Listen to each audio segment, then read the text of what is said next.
그리스도 예수 안에 사랑하는 새순 가족 여러분, 며칠 전에 이제 중산층의 조건에 대해서 이야기를 나누다가 전에 읽은 기사 생각이 나서 한번 찾아봤습니다. 몇 해 전 기준이긴 합니다만 우리나라 중산층의 기준은 서울에 부채 없는 30평 이상의 아파트, 2000cc 이상의 자가용, 1억 이상의 예금 잔고, 연 1회 해외여행 이런 것들이었습니다. 이상적인 이야기이긴 합니다만 경제적인 측면만 강조하는 우리네 중산층의 기준과는 달리 옥스퍼드 대학에서 제시한 영국의 중산층의 기준은 페어플레이, 자기 주장과 신념, 독선적이지 않은 행동, 약자를 보호하고 강자에 맞서는 것, 불의와 불평등과 불법에 대한 저항 등이었습니다.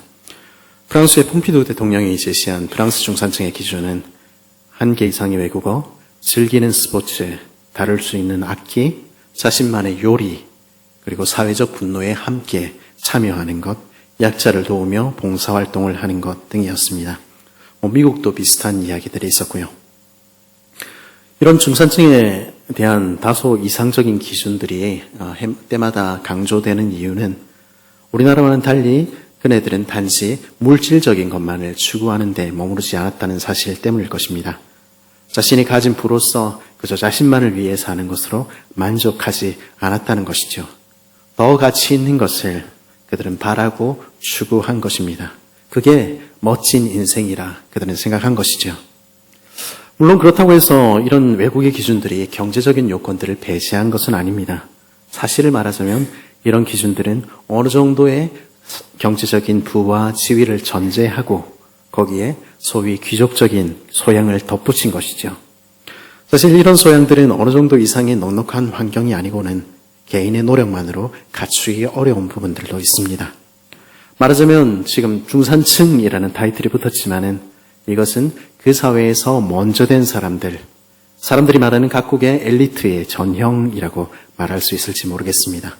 엄친아, 엄친딸, 누구나 부러워하는 멋진 인생은 어떤 인생인가 하는 것을 보여주는 것이죠.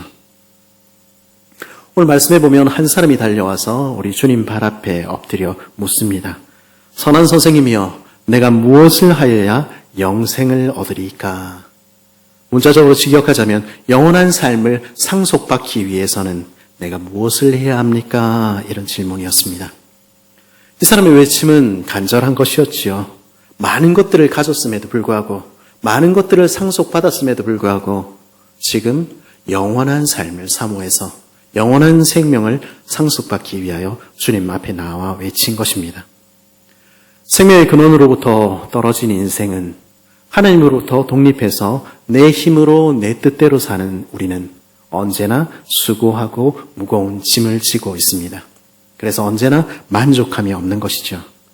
이 사람도 어쩌면 그랬을지 모르겠습니다. 그래서 예수님 발 앞에 나왔습니다. 그리고 엎드린 것이죠. 내가 가진 모든 것들 있습니다. 많은 것 가졌습니다. 그러나 그거 영원하지 않다는 것 나 발견하게 됐습니다. 내게 참으로 만족을 주는 영원한 생명 갖기 원합니다. 그 영생을 상속받기 위해서 내가 무엇을 해야 할까요? 내가 어떻게 해야 만족을 얻을 수 있겠습니까? 선한 선생님, 제발 대답해 주십시오. 사실 그는 그가 구하는 것이 무엇인지 다 알지 못했지만 주님 발 앞에 엎드렸습니다. 이 사람은 예수님을 선한 선생님 이렇게 불렀지요. 그는 어쩌면 일반적인 의미에서 선한 선생님 이렇게 말했을지 모릅니다. 하지만 선하다는 말이 그가 얻기를 원하는 영원한 생명과 연결될 때 이것은 다른 의미를 가지는 것 같습니다. 영원한 생명에 대해서 우리에게 가르쳐 주실 수 있는 분이 누구십니까? 인생이 어떻게 영원과 연결될 수 있는지, 모든 것이 사라지는 그날에 영원할 그것을 알려주실 수 있는 분이, 그런 선한 선생님이 누구겠습니까? 성경은, 특별히 시편은 거듭거듭 이렇게 노래합니다.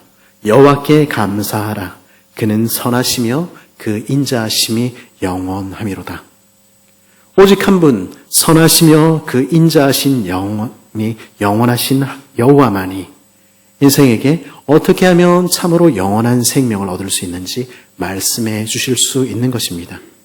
생명의 길은 우리 죽은 삶의 문을 닫은 다음에도 영원히 이어지는 삶은 오직 선하신 하나님께서만 알려주실 수 있는 것이죠. 예수님 바로 이것을 지적하신 것입니다.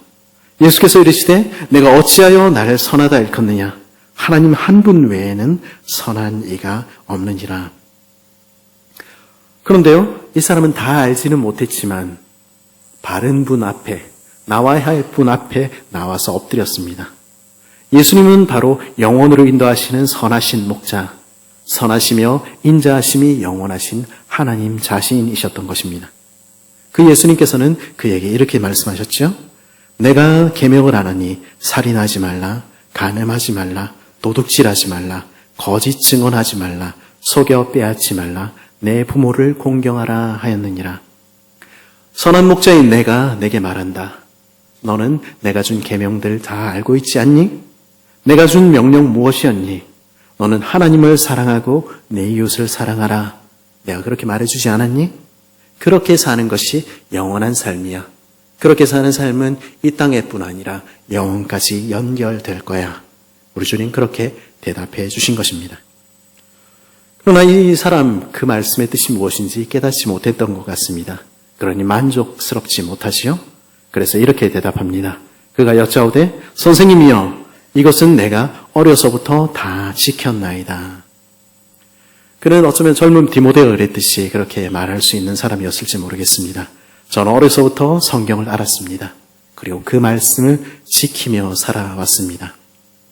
이 사람은요, 좋은 집안에서 좋은 교육받으며 자란 좋은 성품의 중산층의 엄친아 같은 그런 젊은이였을지 모르겠습니다. 내가 어려서부터 말씀을 지켰습니다. 누구나 그렇게 말할 수 있는 것은 아닙니다. 모든 사람이 그렇게 이야기할 수 있는 것은 아니지요. 어떤 사람은 부끄러운 과거를 가진 사람도 있습니다. 죄 가운데 살던 지난 날을 가진 사람들도 있는 것이죠. 좋은 집안과 환경에서 태어나지 못해서 좋은 교육을 받고 자라거나 내 인생을 바꿔줄 만한 좋은 스승이 내게는 없어서 그렇다 말할 수 있을지 모르겠습니다. 물론 그것들 참 중요한 부분이지요. 그리고 어떤 사람은 그 모든 것들을 가졌음에도 불구하고 스스로의 선택으로 죄 가운데 사는 것을 선택하기도 했을 것입니다. 그러나 이렇든 저렇든 언제까지나 남의 탓, 환경 탓만 할 수는 없는 것입니다. 그렇게 원망으로 소일하고 있을 때 우리는 영원히 거기에서 벗어나지 못할 것이기 때문입니다. 정말로 새로워지기 위해서는, 정말로 내 삶이 바뀌기 위해서는 나의 지난 날이 부끄러운 것이었다고, 나는 죄 가운데 살아왔다고, 나는 죄인이라고 하나님 앞에 내려놓고 고백해야 하는 것입니다. 죄인이라고 인정해야만 하는 것이죠. 그리고 지난 삶을 변명하고 포장하는 대신에 완전히 회개하고 돌이켜야 하는 것입니다. 죄사함은요, 새로운 삶은요, 그렇게 자신의 죄를 고백하고 돌이키는 은혜에만 베풀어지는 은혜이기 때문입니다. 그렇게 주께 회개하고 돌아오기만 하면, 그렇게 내가 죄인입니다 고백하기만 하면 자비하신 주께서는 반드시 따스하게 우리를 안아주시는 것입니다. 그것이 성경이 우리에게 들려주는 진리이지요. 그런데요, 그런 부끄러운 과거와는 거리가 먼 사람도 있습니다. 잘 자란 아이들, 보기만 해도 사랑스러운 우리 젊은이들도 있는 것이지요. 특별히 우리가 교회 가운데 자란 교회 자녀들 가운데 그런 이들도 있습니다. 넉넉한 집안에서 태어나서 공부도 잘하고 오케스트라에서 악기도 다루고 훤칠하게 잘생기고 예쁘고 거기에다 모태신앙으로 태어났을 뿐 아니라 신앙교육도 잘 받은 성품도 좋아 보이는 아이들도 있는 것입니다. 그런 아이들을 볼 때 우리 얼마나 사랑스럽습니까? 너무 예뻐 보이지 않습니까? 그래서 내 아들도 저랬으면 내 딸도 저래야 될 텐데 우리 탄식하기도 하는 것이죠. 그래서 전문 용어로 엄친아, 엄친딸, 엄마 친구 아들, 엄마 친구 딸 이렇게 이야기하지 않습니까? 내 딸은, 내 아들은 그렇지 않은 것입니다. 제가 중학교 때 바이엘 상권을 들고 피아노 학원을 가게 된 것은 그런 엄친아가 되기 위해서였습니다. 한 가지 부족한 것이 있으니 그것은 바이엘 30번, 바이엘이 아니고 체르니 30번이었던 것이죠. 그것만 있으면 제가 엄친아가 될 것 같았습니다. 나중에 보니까 다 부족하더라고요. 그래서 되지 못했습니다. 아무튼 어른들 중에도 그런 이들이 있습니다. 좋은 집안에, 좋은 학벌에, 좋은 직장에, 화목한 가정에, 여러 가지 취미도 즐기는 데다가 모태신앙에 교회에서 직분도 잘 감당하고 대인 관계까지 원만한 이들. 그런 청년들이라면, 그런 사람들이라면 내가 어려서부터 다 지켰나이다. 그렇게 말할 수도 있지 않았을까요? 마침 이어지는 말씀은 이렇게 말씀합니다. 예수께서 그를 보시고 사랑하사. 저 사람들은 정말 하나님께 사랑받은 사람들이구나. 그렇게 생각할 수도 있을 것입니다. 예수님께서 그 사람을 보고 사랑스럽게 보신 것은 사실입니다. 그러나 그가 좋은 가문의 좋은 배경의 사람이었기 때문이라거나 좋은 성품이었기 때문에 그런 것은 아니었습니다. 만일 그렇다면 예수님께서 왜 세리와 죄인들의 친구가 되셨는지 우리는 설명할 수 없을 것입니다. 예수님은 누구를 사랑하십니까? 예수님께서 사랑하셨다면 그 이유는 하나, 그가 영생을 구하는 자였기 때문입니다. 우리 하나님은요, 오늘도 주님을 찾는 자들을 기뻐하십니다. 그리고 사랑하십니다. 누구나 말입니다. 그리고 예수님께서는 주님 발 앞에 엎드려 영생을 구하는 이들에게 정말로 영원한 생명을 주시고 싶어 하십니다. 정말로 천국의 상속자가 되었으면 좋겠다 생각하신 것입니다. 주님을 찾는 우리들에게 그러하시던 말입니다. 그래서 말씀하신 것입니다. 21절은 뭐라고 이야기하죠? 예수께서 그를 보시고 사랑하사 이르시되 내게 아직도 한 가지 부족한 것이 있으니 가서 내게 있는 것을 다 팔아 가난한 자들에게 주라. 그리하면 하늘에서 보화가 내게 있으리라. 그리고 와서 나를 따르라 하시니. 예수님 말씀하신 것입니다. 너에게 한 가지 부족한 것이 있다. 모든 것을 가졌다고 이야기하는 너에게 한 가지, 그러나 결정적으로 결여된 것이 있다 말씀하신 것입니다. 예수님께서는 뭐라고 말씀하셨죠? 내게 있는 것을 다 팔아 가난한 자들에게 주라. 그러면 하늘의 보화가 내게 있을 것이다. 그리고 와서 나를 따르라. 다 팔아 나눠주랍니다. 어떻게 할까요? 22절은 그에 대한 그 사람의 반응을 이렇게 기록합니다. 그 사람은 재물이 많은 거로 이 말씀으로 인하여 슬픈 기색을 띠고 근심하며 가니라. 영원한 생명을 갈망했지만, 그래서 주님 발 앞에 엎드렸지만 그 사람은 그가 가진 그 부를 포기할 수는 없었습니다. 왜냐하면 재물이 너무 많았기 때문입니다. 그는 부자였기 때문입니다. 그래서 그 사람은 낙담했습니다. 그리고 슬픔에 가득 차서 돌아간 것입니다. 그 모습을 바라보시면서 예수님께서는 제자들에게 말씀하셨습니다. 예수께서 둘러보시고 제자들에게 이르시되 재물이 있는 자는 하나님의 나라에 들어가기가 심히 어렵도다 하시니. 우리는 많이 들어가지고 익숙한 이야기입니다만 사실 이 이야기는 충격적인 이야기 아닙니까?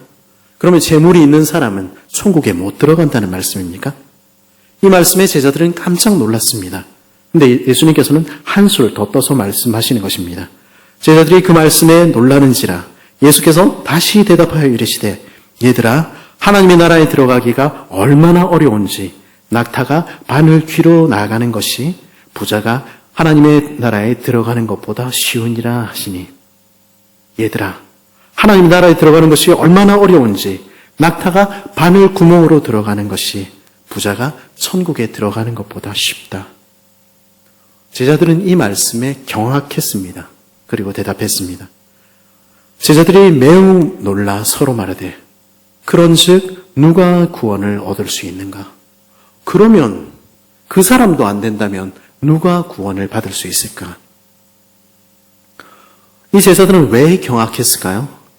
왜 그러면 누가 구원을 받을 수 있을까라고 말했을까요? 단지 그가 돌아간 그 사람이 부자였기 때문입니까? 제자들이요, 그 정도는 아닙니다. 부와 재물 역시 하나님께서 이 땅을 살아가는 인생에게 허락하신 복 중의 하나입니다. 하나님께서 은혜를 베푸셔서 우리가 가진 것들 누리고 살게 되는 것이죠. 그것이 우리가 고백하는 바 아닙니까? 그러나 그것이 전부는 아니지 않습니까? 부유하지만 악한 이들도 얼마든지 있는 것입니다. 제자들도요, 그 정도는 아는 것입니다. 그러면 이 제자들은 왜 경악하고 있습니까? 어쩌면 이 제자들이 경악한 이유는 그들은 예수님 발 앞에 엎드린 그 사람을 보았기 때문입니다. 그 사람이 어떤 사람인지 알았기 때문은 아닐까 모르겠습니다.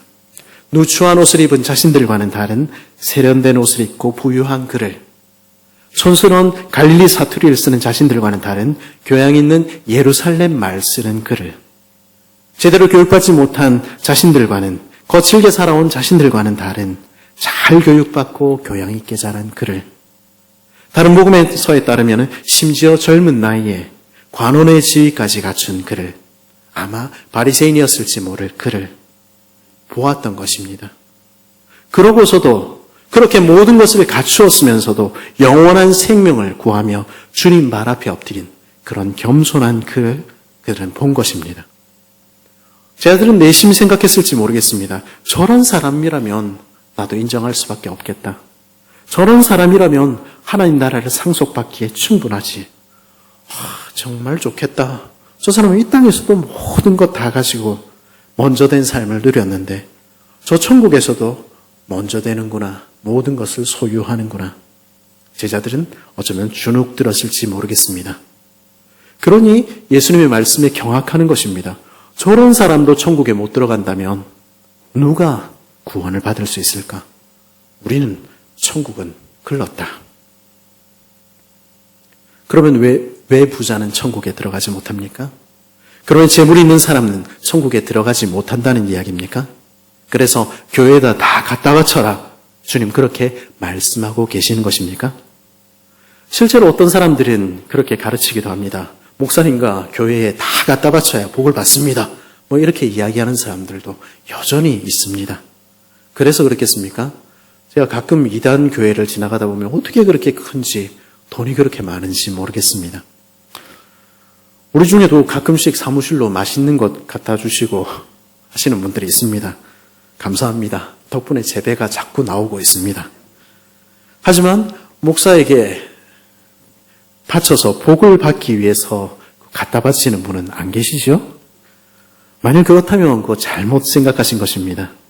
섬김은요, 헌금은요, 하나님께서 받은 은혜가 그 사랑이 너무 크기 때문에 감사 때문에 우리가 바치는 것이어야 합니다.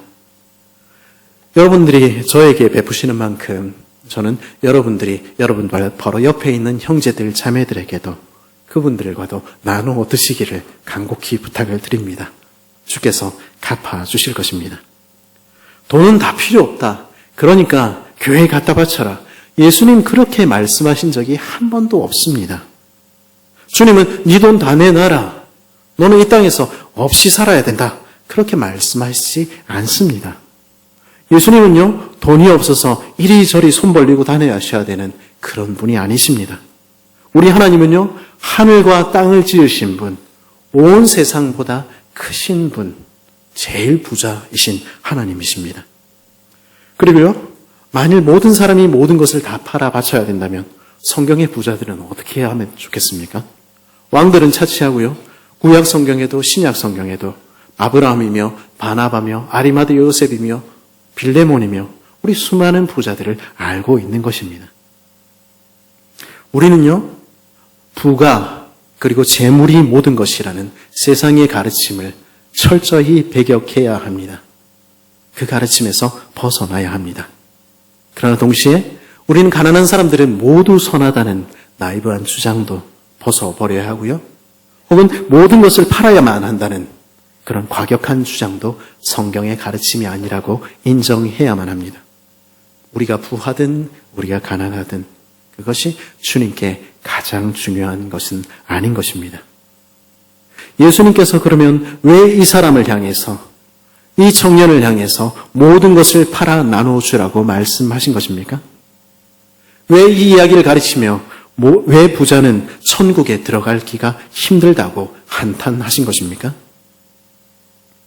예수님 앞에서 영생을 구하던 그 사람은 모든 것을 가진 것처럼 보이는 사람이었습니다. 그러나 그에게는 한 가지 부족한 것, 결정적으로 결핍된 것이 있었습니다. 그것은 무엇입니까? 그것은 가난한 마음이었습니다. 그는 겸손했습니다. 그는 주님 발 앞에 엎드렸습니다. 그러나 그러면서도 내심 그의 마음속에는 그의 마음 가장 깊은 곳에 그가 의지하는 것은 한 가지 있었을지 모르겠습니다. 그것은 바로 그의 그의 재물이었던 것입니다. 이러니 저러니 해도 그의 마지막 자존심의 근거가 되는 것은 부였습니다. 그 한마디로 정의하자면 그는 부자였다는 것입니다. 성경은 뭐라고 이야기합니까? 그는 재물이 많아서 주님을 따를 수 없었다. 그렇게 이야기하는 것입니다.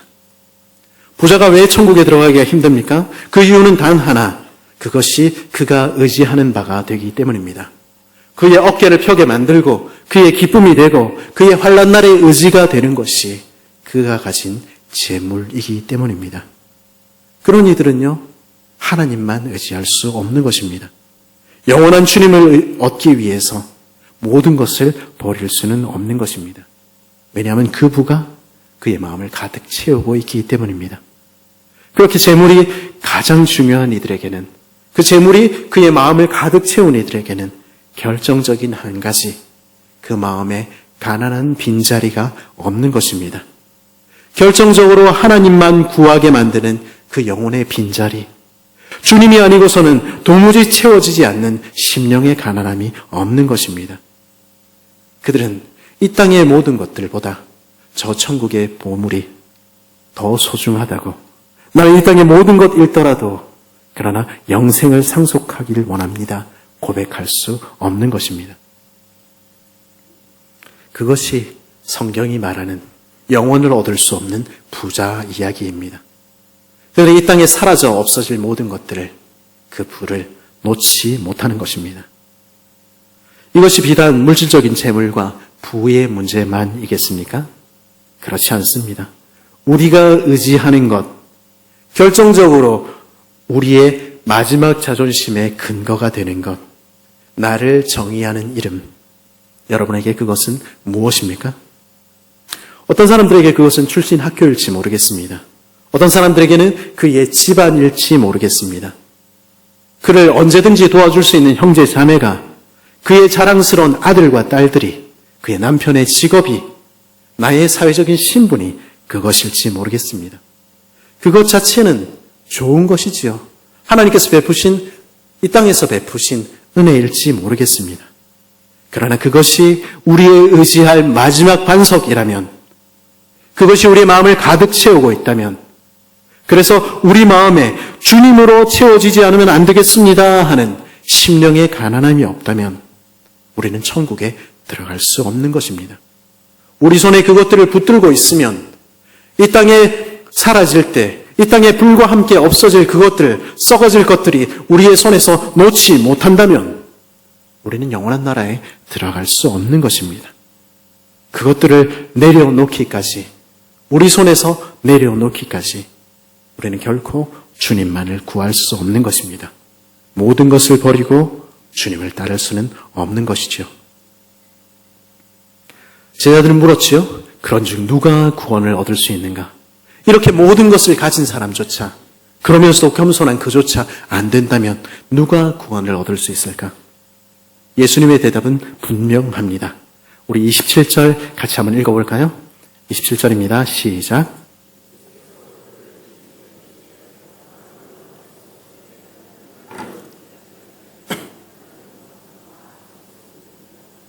아멘. 누가 구원을 얻을 수 있는가 하는 질문에 대한 예수님의 대답은 언제나 모든 순간에 분명합니다.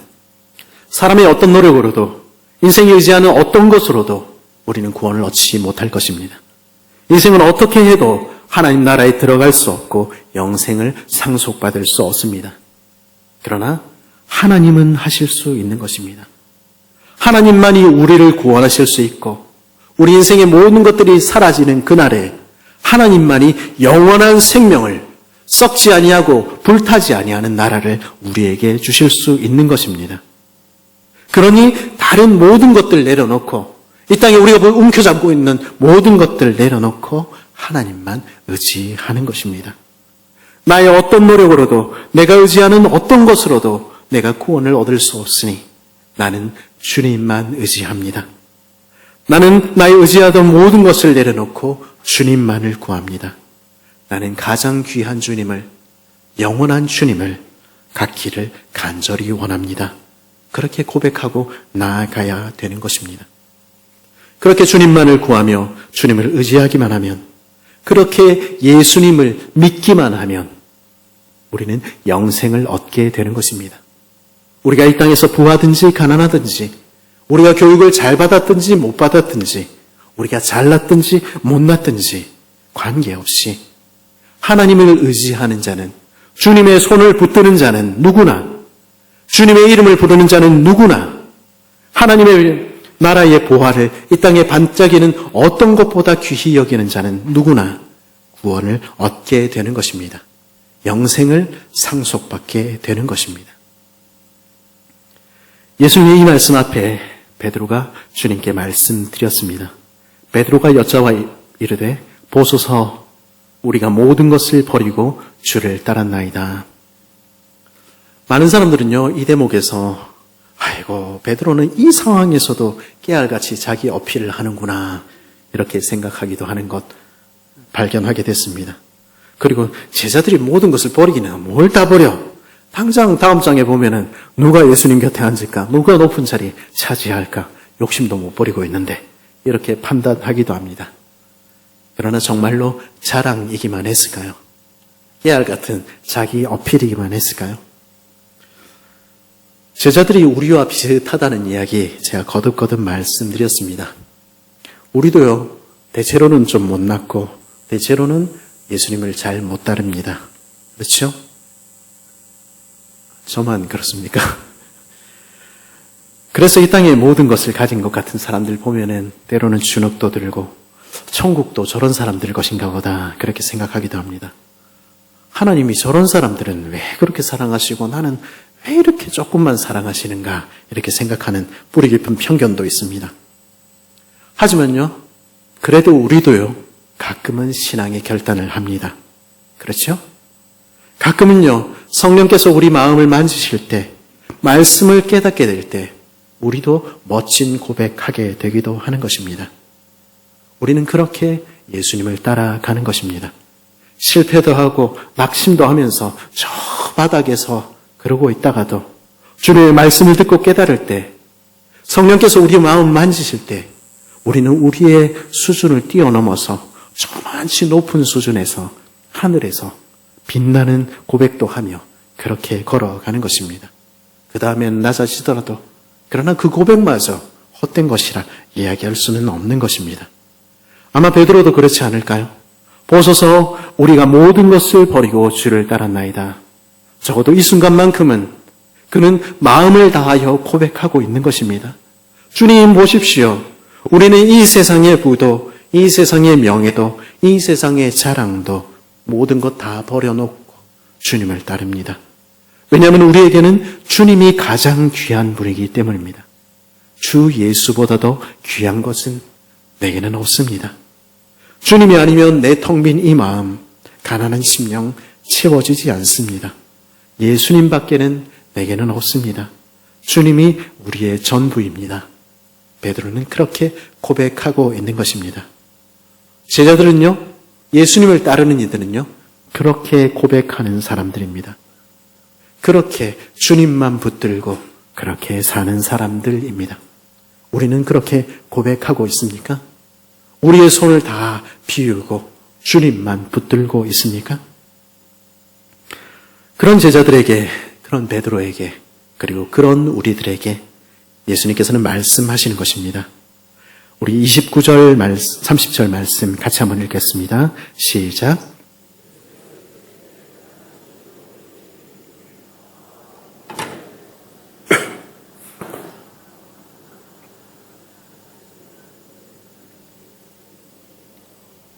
형제와 자매와 어머니와 자식과 전토를 100배나 받되 박해를 겸하여 받고 내세에 영생을 받지 못할 자가 없느니라. 아멘. 내가 진실로 너에게 이르노니, 이 말씀 지난주에도 말씀드렸지요. 아멘이신 주님, 진리이신 주님께서 엄숙히 그 제자들에게 그리고 오늘 우리에게 말씀하시는 것입니다.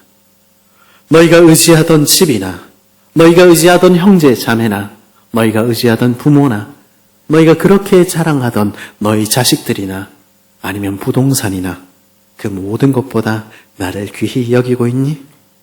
나와 복음을 위하여 그것들을 다 내려놓고 그것들을 의지하지 않고 대신에 나를 좇고 있니?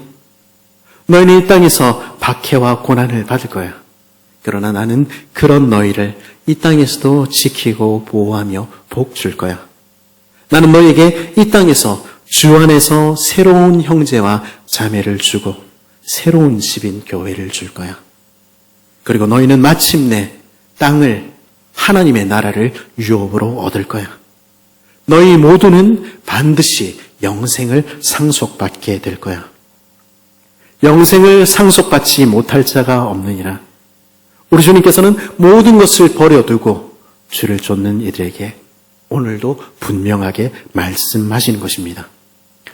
그리스도의 안에 사랑하는 새순 가족 여러분, 여러분들에게 가장 귀한 것은 무엇입니까?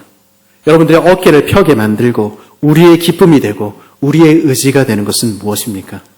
그것이 여러분의 통장 잔고입니까? 그것이 여러분이 가진 학벌과 지방과 사회적 신분입니까? 그것들을 움켜쥐고 있는 한, 그것들을 의지하고 있는 한, 그것이 내가 누구인지를 결정하는 한, 그래서 내가 그리스도인이라는 이름보다, 내가 성도라는 이름보다 부자로 불리고 싶고, 사장님과 사모님으로 불리고 싶고, 내가 박사님으로 불리고 싶은 한, 우리는 천국에 들어가지 못할 것입니다.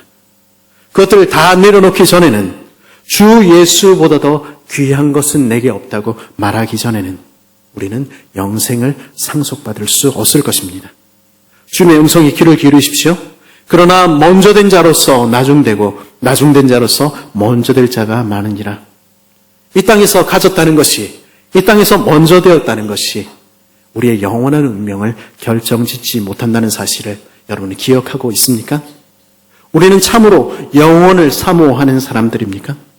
우리는 그 나라에서, 영원한 나라에서 먼저 되기를 사모하고 있습니까? 혹은 우리를 주눅들게 하는 것은 무엇입니까? 우리를 어깨를 움츠러들게 만들고 우리의 근심이 되는 것은 무엇입니까? 이 땅의 재물입니까? 이 땅의 고난입니까? 우리는 가장 귀한 주님을, 이 세상 무엇보다도 비교할 수 없는 주님을 소유하고 있다는 사실을 기억하고 있습니까? 누구든지 주님을 의지하는 자는, 누구든지 주 안에 있으면 우리는 새로운 신분을 가진 새로운 피조물인 것입니다. 주님께서 우리에게 주신 새로운 가족들, 새로운 집인 교회를 보십시오. 우리는 그날에 마침내 땅을 하나님의 나라를 유업으로 얻을 하나님의 자녀들입니다. 예수님을 믿기만 하면, 하나님을 의지하며 우리의 어깨를 펴고 살기만 하면, 우리가 모든 것을 내려놓은 대신에 주님만 붙들기만 하면 우리는 영생을 반드시 상속하게 될 것입니다. 주님을 가지셨습니까? 그렇다면 여러분은 모든 것을 가진 것입니다. 이 사실을 붙들 수 있기를 바랍니다. 이 사실 때문에 우리의 어깨가 펴질 수 있기를 바랍니다. 그 사실 때문에 오늘도 우리는 기뻐하며 찬송할 수 있기를 바랍니다. 오늘도 주 예수보다 더 귀한 것은 없네 찬송하며 모든 것을 버리고 주님만 붙들고 주님을 따르는 복된 새순 식구들 될 수 있기를 주님의 이름으로 축원합니다.